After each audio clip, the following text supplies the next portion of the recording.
Bismillahirrahmanirrahim. Assalamualaikum warahmatullahi wabarakatuh.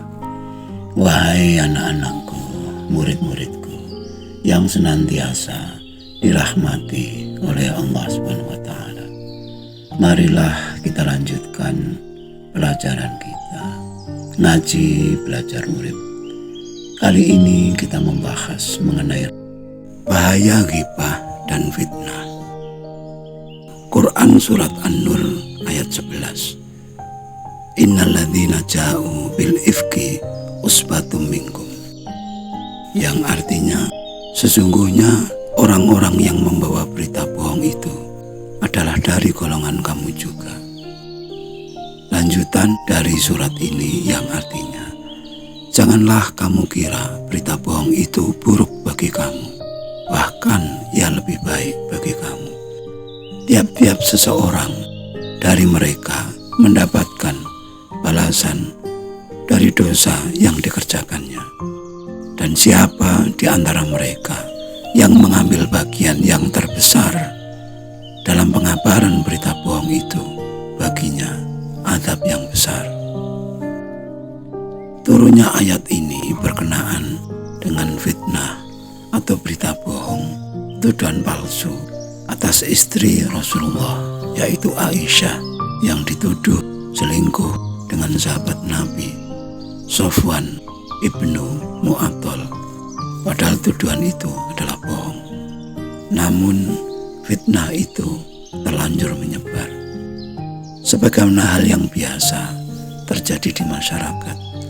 Begitu ada berita yang dianggap menarik, yang tidak biasa, maka berita menyebar begitu saja, begitu cepat, tanpa peduli berita itu asli atau bohong. Dan ketika berita itu telah menyebar, dampaknya sungguh luar biasa.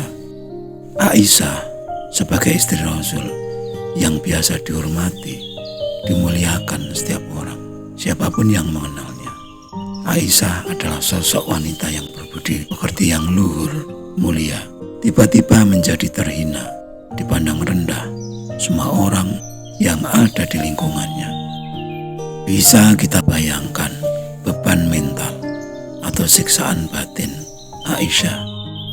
Hal inilah yang melatar belakangi lahirnya hadis al-fitnatu asyaddu minal qatl. Fitnah itu lebih keji dari pembunuhan. Pembunuhan adalah perbuatan yang keji, kejam.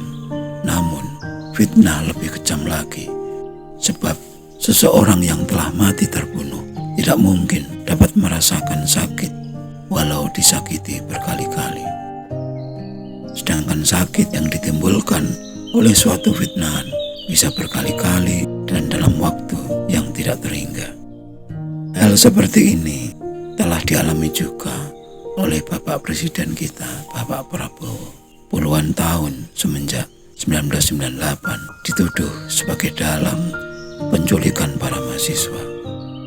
Untuk menguji kebesaran seseorang, tiada cara lain yang lebih ampuh melebihi fitnahan atau berita bohong. Rasulullah telah membuktikan itu ketika peristiwa Fathul Mekah atau kemenangan merebut kota Mekah. Dalam pidatonya di hadapan semua orang, Rasul memaafkan semua orang yang pernah menyakitinya, memfitnahnya, dan berkali-kali ingin membunuhnya. Semua orang dipersaudarakan, semua budak dibebaskan, dan persamaan derajat antara laki-laki dan perempuan. Inilah teladan pemimpin yang sebenarnya. Demikian pula dengan Nelson Mandela, pemimpin terbesar dari Afrika Selatan. Setelah dipenjara lebih kurang 27 tahun, setelah bebas dan menjadi pemimpin, semua musuh-musuhnya dimaafkan dan diberikan jabatan penting sesuai dengan keahliannya masing-masing. Demikian pula dengan Prabowo, presiden kita sekarang. Di sini dapat kita simpulkan bahwa orang-orang yang siap menegakkan kebenaran, baik untuk pribadi maupun untuk masyarakat luas, haruslah kuat, teguh, tahan uji, termasuk menghadapi segala macam fitnah. Memang dampak buruk dari fitnah itu luar biasa, bagaikan virus penyakit yang menyebar dan terus menyebar, membawa efek yang mematikan bagi yang difitnah. Orang yang semula baik-baik saja, polos, lugu, tanpa prasangka buruk pada orang lain, begitu mendengar berita bohong atau fitnahan, dapat menjadi orang yang sangat pembenci dan kejam. Dapat kita bayangkan bagaimana rasanya orang yang difitnah. Oleh karena itu, orang yang benar-benar baik tidak mungkin mau melakukan hal-hal yang begitu rendah dan menyakiti. Justru orang-orang yang baiklah yang seringkali dalam posisi menjadi korban fitnahan. Surat An-Nur 11 di atas menegaskan bahwa fitnah atau berita bohong itu baik bagimu, artinya baik bagi yang difitnah. Baik dalam arti akan memperkuat karakter, memperkuat kepribadian bagi kita yang sanggup untuk menanggungnya. Dan kesanggupan itu hanya dapat dilakukan bila kita semata-mata ingat kepada Tuhan. Bahkan tanpa izin Tuhan, tidak satu pun peristiwa dapat terjadi. Fitnahan itu sangatlah buruk bagi yang melakukannya, karena perbuatan itu akan kembali kepada pelakunya. Bagi kita umat Islam yang paling tidak pernah mempelajari Al-Quran, tentu sadar siapa yang beruntung dan siapa yang rugi. Sebagaimana dalam surat Al-Asr yang artinya demi masa, sesungguhnya manusia dalam kerugian kecuali orang yang beriman, beramal saleh, nasihat menasihati dalam kebenaran dan kesabaran. Mengaku beriman namun tanpa beramal soleh adalah bohong. Amal soleh pun tanpa landasan keimanan juga sia-sia. Demikian juga menegakkan kebenaran tanpa landasan kesabaran akan batal. Inilah ciri orang-orang yang beruntung yang dijelaskan di dalam Al-Quran. Namun sungguh sayang, dalam kehidupan nyata sehari-hari jarang kita jumpai di antara kita yang mampu melaksanakan apa yang ada di dalam kitab suci tersebut.